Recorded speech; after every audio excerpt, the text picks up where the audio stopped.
Découvre un extrait de l'épisode qui sortira mardi.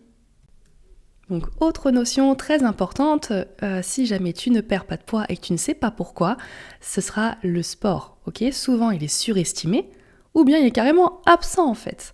Donc, c'est un énorme piège. On va commencer par si tu surestimes la dépense énergétique de ton sport. Et c'est souvent le cas. Ok, souvent, tu fais une séance de sport, tu vas à la salle où tu vois les calories qui sont affichées sur les machines.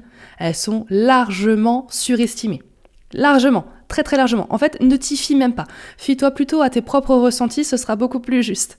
Tu as peut-être aussi une montre connectée qui calcule tes calories, là ce sera un petit peu plus précis. Mais souvent, on est quand même au-dessus de ce que tu brûles réellement, d'accord ? Donc finalement, ne te base pas sur le compteur calorique qui sera affiché à la fin de ta séance. Focalise-toi plutôt peut-être sur tes ressentis, ce sera déjà bien. Et l'erreur que tu ne feras pas du coup, c'est de t'autoriser un plus gros repas le soir parce que tu te dis « Ah bah j'ai bien brûlé dans cette séance, j'ai fait une grosse séance de la mort et du coup trop bien, là je vais pouvoir faire un gros repas, un gros cheat meal ». Bah en fait c'est contre-productif parce que du coup tu vas annuler l'effet de ton sport, donc non pas l'effet que tu as fait fonctionner tes muscles, que tu t'es mis en mouvement, etc. Ça c'est très bien, il faut le faire cette séance de sport, il n'y a pas de souci. Mais je te rappelle que tu dois être en déficit calorique si tu veux perdre du poids, en tout cas perdre du gras, d'accord ?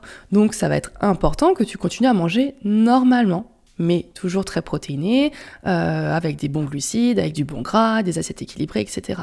Mais que tu ne compenses pas par un gros goûter, par une grosse part de cheesecake en dessert, sous prétexte que tu as fait du sport aujourd'hui, d'accord ?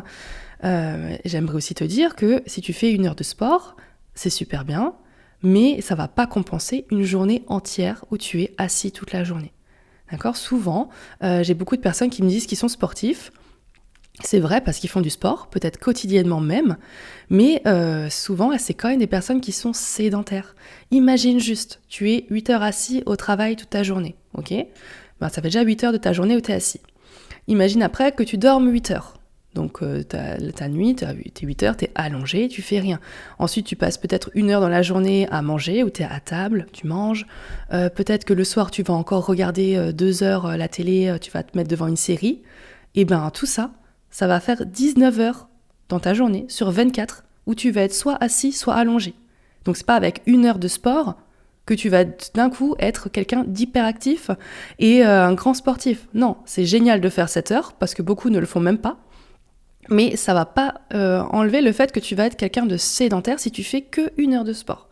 D'accord ? Donc même si tu fais une bonne grosse séance de sport, même si tu vas brûler des calories que tu n'aurais pas brûlées si tu n'avais pas fait cette séance, c'est pas une raison pour compenser à l'extrême ta journée ou t'autoriser des cheat meals, t'autoriser des grignotages ou du chocolat par-ci par-là toute la journée, parce que sinon tu perdras jamais de poids en fait, c'est pas possible. Je te laisse là pour aujourd'hui et je te dis à mardi pour l'épisode complet.